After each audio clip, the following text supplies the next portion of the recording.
Question number 8 हमारा applications of trigonometry से है। एक जो इसका एक्सरसाइज का थर्ड क्वेश्चन है मेरे ख्याल से।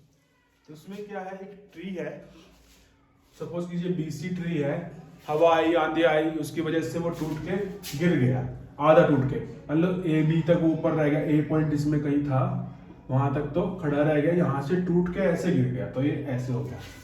और ग्राउंड के साथ उसने एंगल ऑफ एलिवेशन बनाया 30 डिग्री, और जो उसका जड़े है, रूट्स है, उससे जो पॉइंट टच कर रहा है ग्राउंड पे उसकी बीच डिस्टेंस 8 मीटर है। तो हमें ओरिजिनल हाइट पूछी है ट्री की, तो कैसे निकाल लेंगे, इसके लिए आपको ट्रीओ का जो है रेशियोज है वो पता होना चाहिए। तो सिंपली क्या है, हमें ये और ये दो चीजें निकालनी है। अब ये एंगल थीटा, तो इसके सामने वाली साइड परपेंडिकुलर होगी और तीसरी साइड हाइपोटेन्यूज होगी, तो दैट मीन्स ये जो बच गई ये बेस है।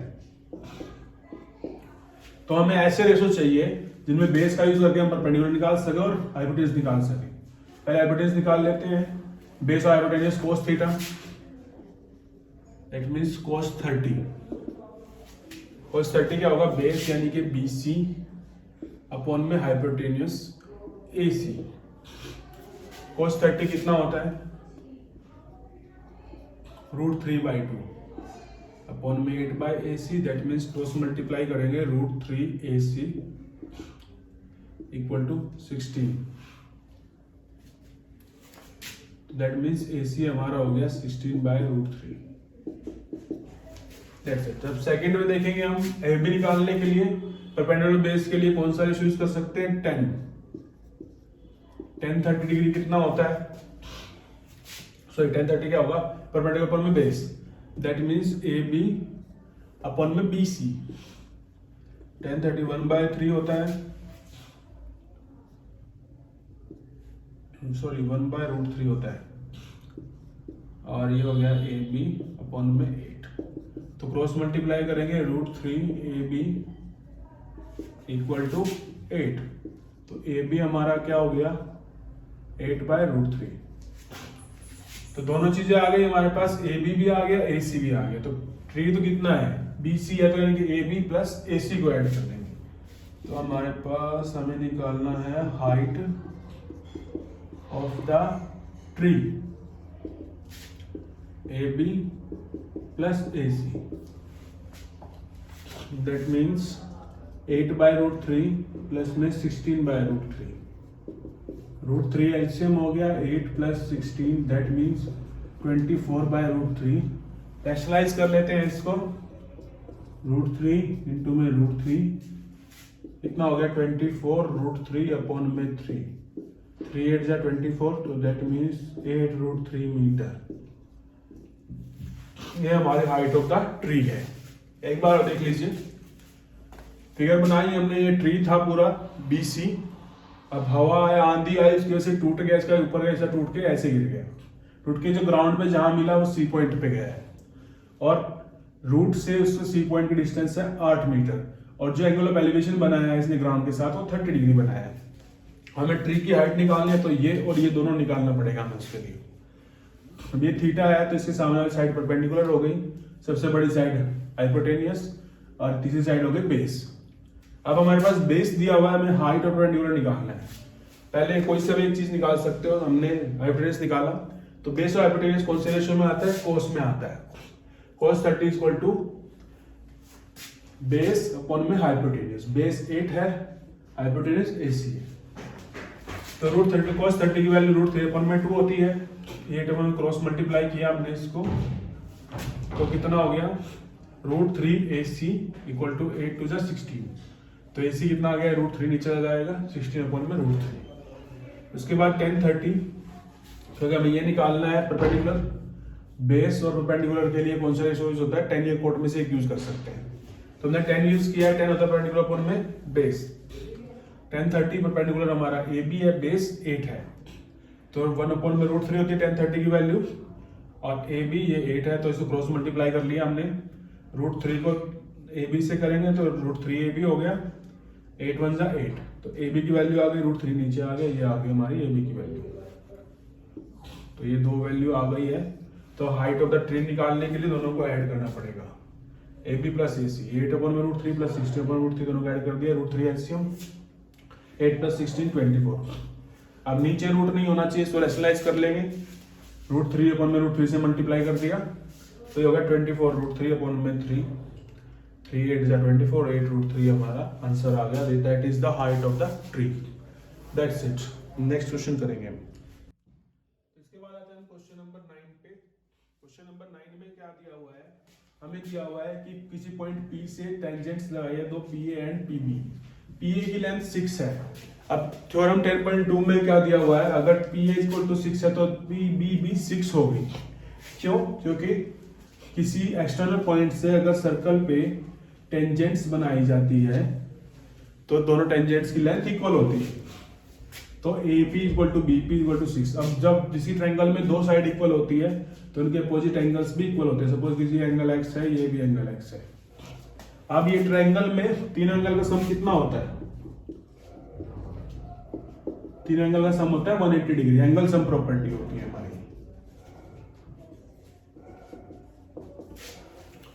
अब ये हो गया हमारा 2x = 180 - 60, दैट मीन्स 2x = 120, तो x = कितना हो गया हमारे पास 60 डिग्री। अब ये भी 60 और ये भी 60, तीनों एंगल 60 हो गए, दैट मीन्स ये इक्विलेटरल ट्रायंगल है। अब इक्विलेटरल ट्रायंगल में क्या होता है, तीनों साइड इक्वल होती है, दैट मीन्स हमारा AB क्या हो गया, ये भी 6 सेंटीमीटर हो गया। A 6 है, ये भी 6 है और ये भी 6। That's it. ये हमारा क्वेश्चन नंबर 9 कंप्लीट। अभी हम आते हैं क्वेश्चन नंबर 10 पे। क्वेश्चन नंबर 10 में क्या दिया हुआ है, 3 कंसेक्यूटिव नंबर्स है जो 5 के मल्टीपल्स है और उनके स्क्वायर्स का सम 725 है। तो दैट मीन्स सपोज ये हमारा फर्स्ट नंबर x है, सेकंड नंबर क्या हो जाएगा x + 5, थर्ड नंबर क्या हो जाएगा x + 10। 5 के मल्टीपल है तो एक 5 का मल्टीपल है, उसके बाद उससे अगला 5 का मल्टीपल 5 ऐड करने पे आता है, उसके बाद 5 और ऐड करने पे आता है। अब इनके स्क्वायर्स का सम 725 है, तो स्क्वायर कर देना इनका और उसका सम। तो ये नंबर हमें निकालने हैं, सिंपली फॉर्मूला लगा देंगे, x² x + 5 का square, a² + b² + 2ab, plus में फिर से यहाँ पे a² + b² प्लस में 2ab = 725। तो एक x² यहाँ पे है, एक यहाँ पे है, एक यहाँ पे है, 3x² हो गए, 25 + 100 125 हो गया। ये 10x 5 × 10 20x, 10x + 20x कितना हो गया 30x। इसको भी इधर ही ले आओ, -725 = 0। तो एक टर्म हो लेते हैं 3x² + 30x - 600 = 0। अब तीनों में 3 कॉमन आ रहा है तो 3 से डिवाइड करते हैं अगर हम इसको, तो आ जाएगा हमारा x² + 10x - 200 = 0। अब 200 के ऐसे फैक्टर्स जिनको प्लस या माइनस करके 10 आए, 20 10 जा 200, तो सिंपली x² एक पॉजिटिव एक नेगेटिव होना चाहिए। सो यहाँ पॉजिटिव है तो बड़ा वाला प्लस का, छोटा वाला माइनस का। x² + 20x - 10x - 200 = 0। तो इन दोनों में क्या है, x कॉमन है, x कॉमन कर लिया ये बच्चा, x + 20। इन दोनों में क्या कॉमन है, माइनस का 10 कॉमन है, तो ये बच्चा x + 20 = 0। अब दोनों में x + 20 कॉमन है, तो यहाँ पे क्या बच्चा x - 10। तो दो नंबर की मल्टीप्लाई 0 है तो उनमें से एक तो 0 होगा ही, x + 20 = 0, तो x = -20। अब कंसेक्यूटिव नंबर्स है 5 के, नेचुरल नंबर है 5 के डिविजिबल, तो ये तो माइनस का है, तो हो नहीं सकता। तो दूसरे वाला केस देखते हैं, x = 10, तो दिस इज पॉसिबल। अब अगर ये x = 10 है हमारा, तो दैट मीन्स ये 10 हो गया, ये 15 और ये 20। अगर आपको कुछ डाउट लग रहा है कि क्वेश्चन सही है या नहीं है आपका, तो आप स्क्वायर देख सकते हैं। 100 प्लस 400 500 और 15 का स्क्वायर 225, तो 500 प्लस 225 725, दैट्स इट। आपका वेरीफाई भी हो गया। तो ये क्वेश्चन था, that's it. Question number 10 done. अब क्वेश्चन नंबर 11 पे चलते हैं। ओके, तो क्वेश्चन नंबर 11 पे आते हैं। क्वेश्चन नंबर 11 कंस्ट्रक्शन से दिया हुआ है हमें। देखिए अभी उसमें बोर्ड पे बनाने में थोड़ी प्रॉब्लम होगी, बट क्या दिया हुआ है, दो सर्कल बनाने हैं। एक की रेडियस 3 सेंटीमीटर है, एक की रेडियस 7 सेंटीमीटर है। सबसे पहले हम यही काम करेंगे, कंपास को खोला 3 सेंटीमीटर और ये हमने बना दिया 3 सेंटीमीटर रेडियस का एक सर्कल, 3 सेंटीमीटर। अच्छा बोला एक और सर्कल बनाना है जिसकी रेडियस 7 सेंटीमीटर है, यानी कि यहां से यहां तक हमारा हो गया 7 सेंटीमीटर। ओ अब इसने बोला है कि यहाँ पे कोई पॉइंट P है जिससे हमें इस पे 2 टेंजेंट बनानी है। अब टेंजेंट वैसे तो हम सीधा बनाए थे ऐसे, लेकिन ऐसा नहीं करना है। कैसे किया जाएगा, हमें कंपास की टिप को यहाँ पे रखना है, आधे से थोड़ा ज्यादा ओपन करना है, ऐसे लगा देनी एक चाप यहाँ पे, एक यहाँ पे ऐसे, फिर ऐसे एक इधर रख के खोलना है ऐसे करके और ऐसे लगा देंगे चाप, फिर इन दोनों को मिला देना है।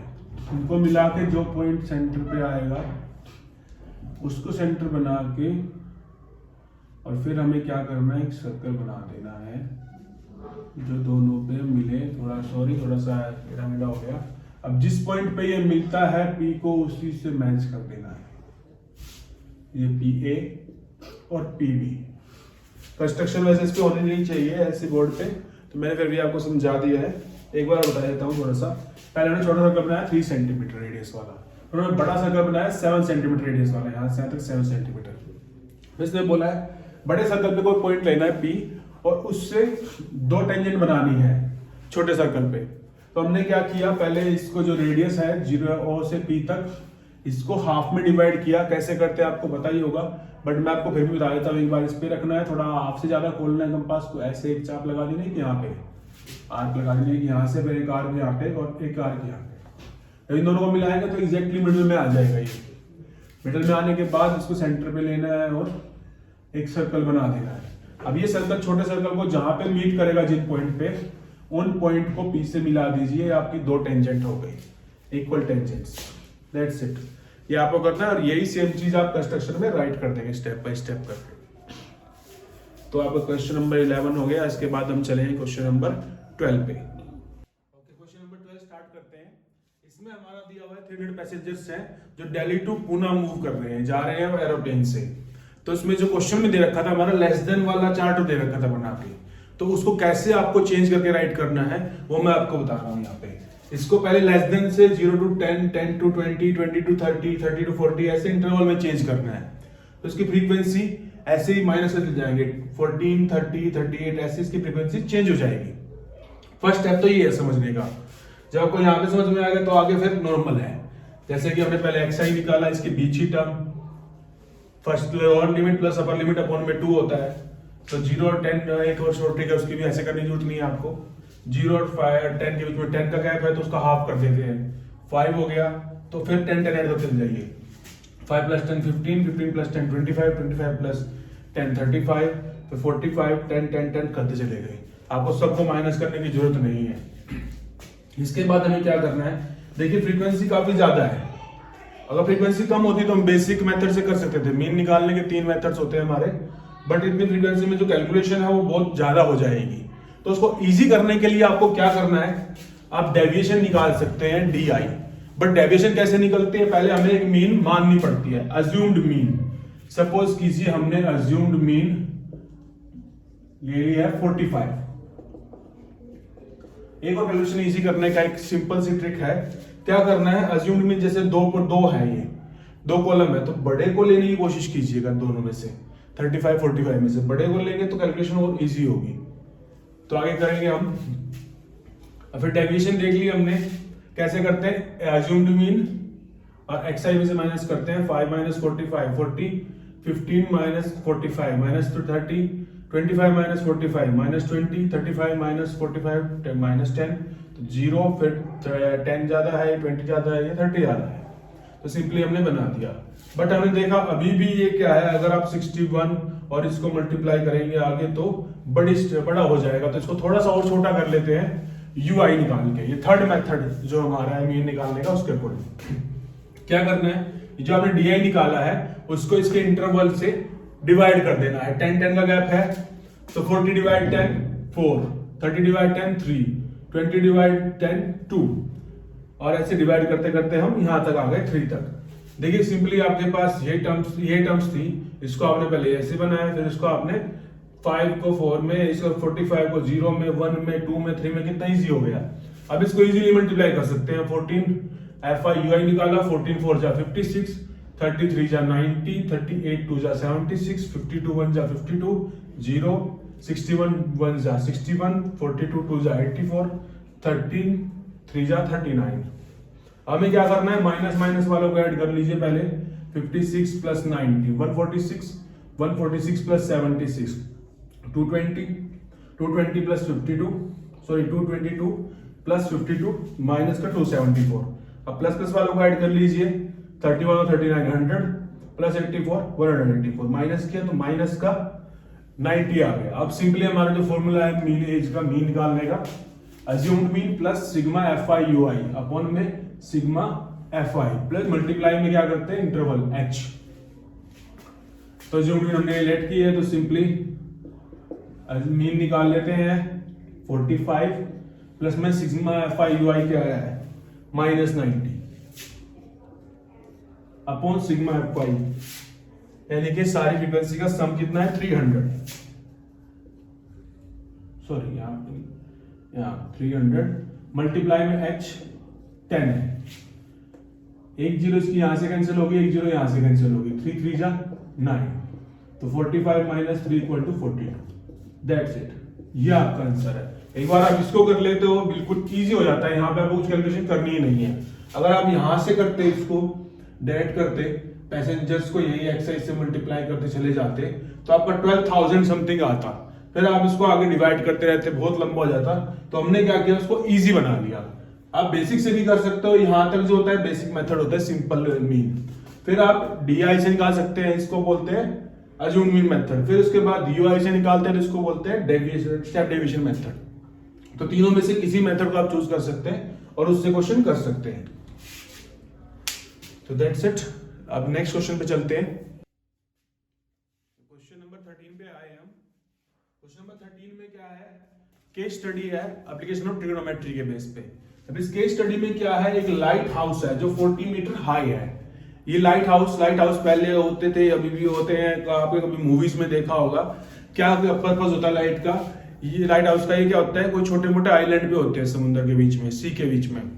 तो क्या करते हैं, ऊपर बड़ी लाइट लगी होती है, वो लाइट ऐसे घूमती रहती है। जब वो घूमती है तो उसके चारों तरफ अगर कोई शिप या कोई बोट आते हैं तो उनको रास्ता दिखाने का काम करता है। अब हमने क्या किया है, देखा हमने कि लाइट हाउस क्या कर रहा है, इधर भी देख रहा है उधर भी देख रहा है।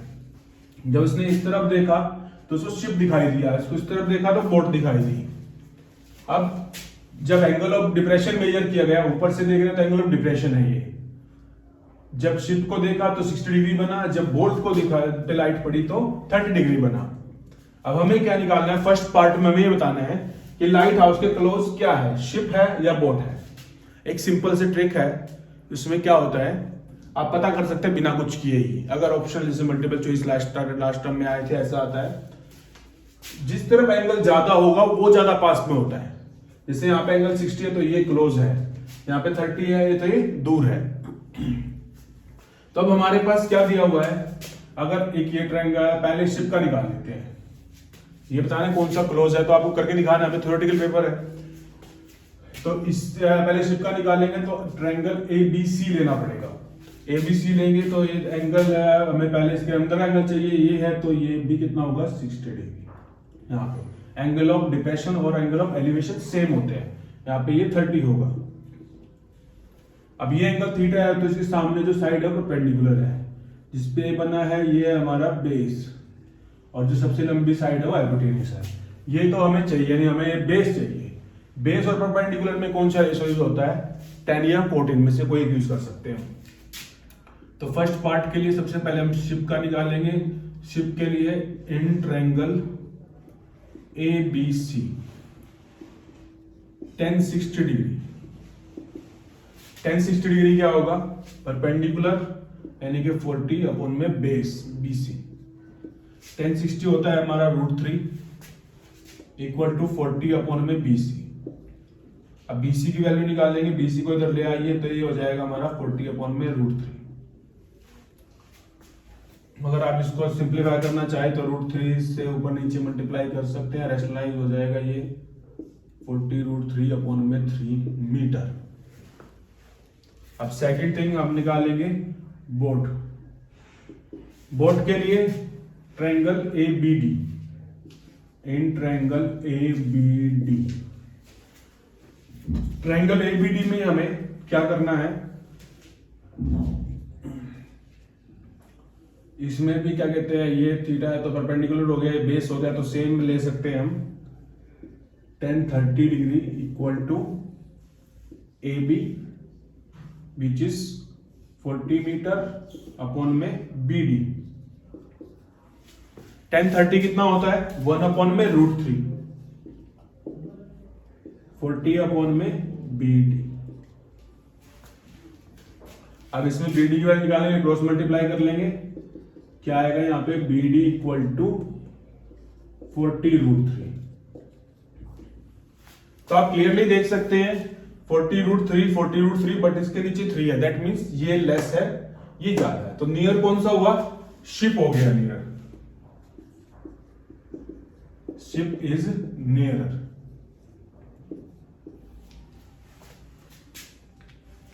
एक बार रिपीट कर लेते हैं। हमारे पास दो ट्रायंगल बन रहे हैं, एक शिप के साथ एक बोट के साथ।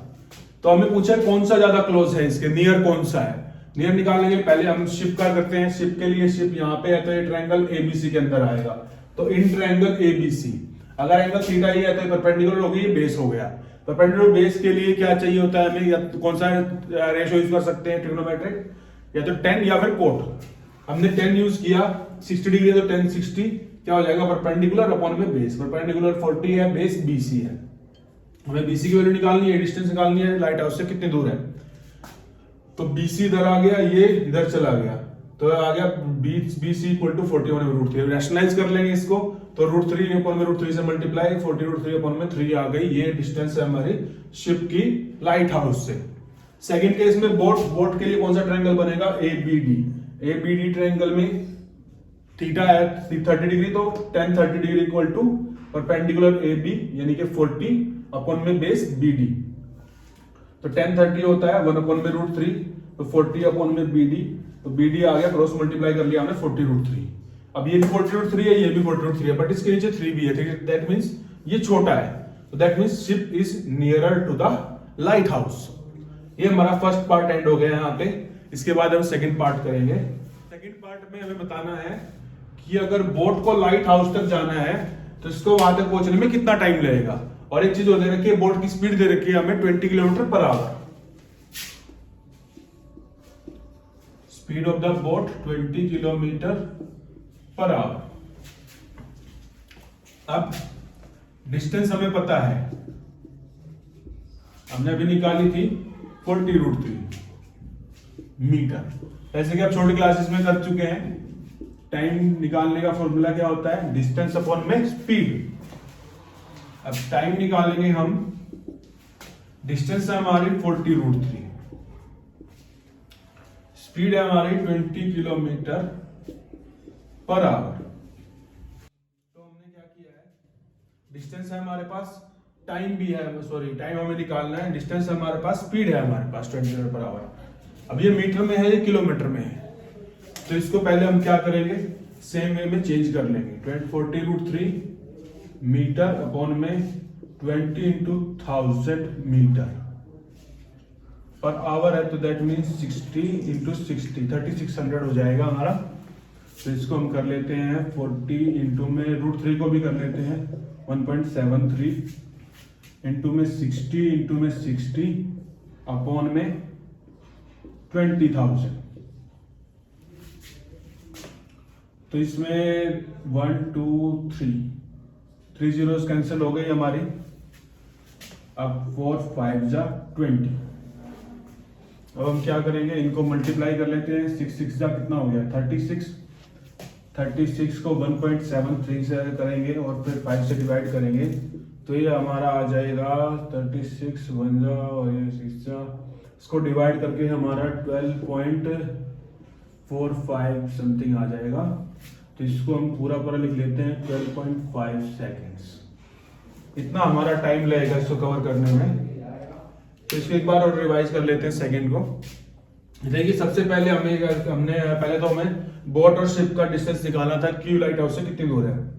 हमने ट्रायंगल लेके निकाला, ये 40√3 अपॉन में 3 आया शिप, और ये बोट हमारी 40√3 मीटर आई। तो इनमें से पास में कौन सा है, शिप ज्यादा पास में। फर्स्ट पार्ट का आंसर हो गया शिप इज नियरर। फिर सेकंड में क्या बोला, अगर बोट को लाइट हाउस की तरफ जाना हो तो कितना टाइम लगेगा उसको वहां पहुंचने में। उसको जो टाइम लगेगा, time taken for the boat to reach the lighthouse. तो इसकी स्पीड हमारी दी हुई 20 किलोमीटर/आवर। डिस्टेंस है यहाँ से यहाँ तक की 40√3। तो हमें टाइम निकालना है। टाइम का फॉर्मूला क्या होता है, डिस्टेंस अपॉन में speed.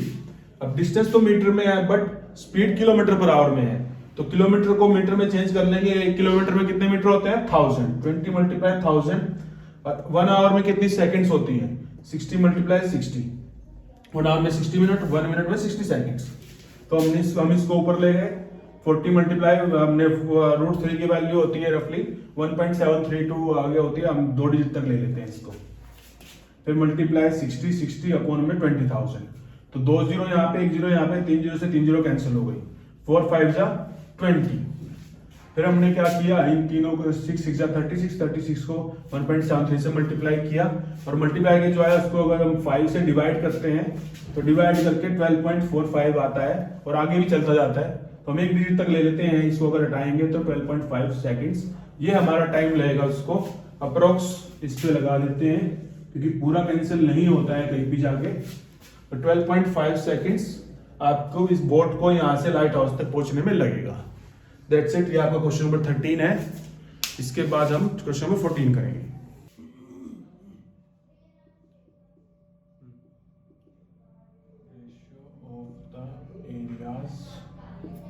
Of D1 and D2। तो क्वेश्चन नंबर 14 में क्या है, इसमें भी केस स्टडी है। मैच्योरेशन का जो चैप्टर था एरिया एंड वॉल्यूम्स वाला, उसके बेस पे क्या है इसमें, डोल 1 डोल 2 डोल 3 डोल 4 वो दे रखी है। वेस्ट बंगाल में कोई फेस्टिवल था, उसमें डोल बनाई गई थी, उसके बारे में दिया हुआ है। तो जो फर्स्ट है उसमें क्या दे रखा है, डोल 1 में रेड स्फेरिकल एप्पल्स दे रखे हैं, सेकंड में ऑरेंज दे रखे, ये भी स्फेरिकल है। अब क्या दिया हुआ है, इन दोनों के डायमीटर का रेशियो 2:3 है। तो इनके सरफेस एरिया का रेशियो निकालना है हमें। तो सिंपल डायमीटर का रेशियो ये है, अगर हम इसको 2x और इसको 3x मान ले तो इनकी रेडियस, जैसे इनका जरूरत भी नहीं है, अगर डायमीटर का रेशियो ये है तो रेडियस का रेशियो भी सेम होगा क्योंकि इन दोनों का हाफ होता है ये। तो अब इसका क्या कहते हैं, सरफेस एरिया क्या होता है 4πr², ये भी 4πr²। अब ये हमने रेडियस 1 मान ली, ये रेडियस 2 मान ली। अब इन दोनों को सोल्व करेंगे हम तो 4π से तो 4π कैंसिल हो जाएगा। r1 यानी दैट मींस 2 का स्क्वायर, r3 दैट मींस इसका रेशियो है 3 का स्क्वायर। तो आंसर कितना आ गया हमारा 4:9। सिंपल, बस इतना सा करना है आपको। इतना सा करने के लिए इतनी सारी नामकारी दे रखी है, उसको नहीं पढ़ना है सारी को। फर्स्ट पैरा को नहीं पढ़ना है, वो जो स्टोरी होती है बस। सेकंड पैरा से आपको क्वेश्चन पता चलता है कि क्वेश्चन में है क्या और उसको निकालना क्या है इसमें। वहां से हमने पढ़ा कि रेड स्फेरिकल एप्पल्स है फर्स्ट में, सेकंड में ऑरेंजेस है, दोनों स्फेरिकल है। उनके डायमीटर का रेशियो देखा 2:3। अब डायमीटर का रेडियस क्या होती है, डायमीटर का हाफ होती है, तो उनका रेशियो भी सेम ही होगा। अगर आप हाफ करना चाहे तो कर भी सकते हैं, इसके बाय भी 2 इसके बाय कट जाएगा आपस में, तब भी रेशियो 2:3 ही आएगा। अब हमारे पास रेडियस का रेशियो आ गया, तो सरफेस एरिया का रेशियो निकालना है। स्फीयर के सरफेस एरिया का फॉर्मूला क्या होता है 4πr²। तो 4πr², 4πr², ये फर्स्ट रोल, ये सेकंड रोल। अब हमने क्या किया 4π तो कैंसिल, कांस्टेंट है आपस में कैंसिल हो जाएगा। r1 रेशियो r2 बच गया हमारे पास, इन दोनों का स्क्वायर r1 2 r2 3, तो 2 का स्क्वायर 3 का स्क्वायर 4:9। ये हमारा फर्स्ट पार्ट डन हो गया। That's it. सेकंड पार्ट में आपको क्या दिया हुआ है, सेकंड पार्ट में डोल है जिसकी लोअर बॉडी तो है सिलेंड्रिकल और उसके ऊपर एक स्फेरिकल हेड रखा है।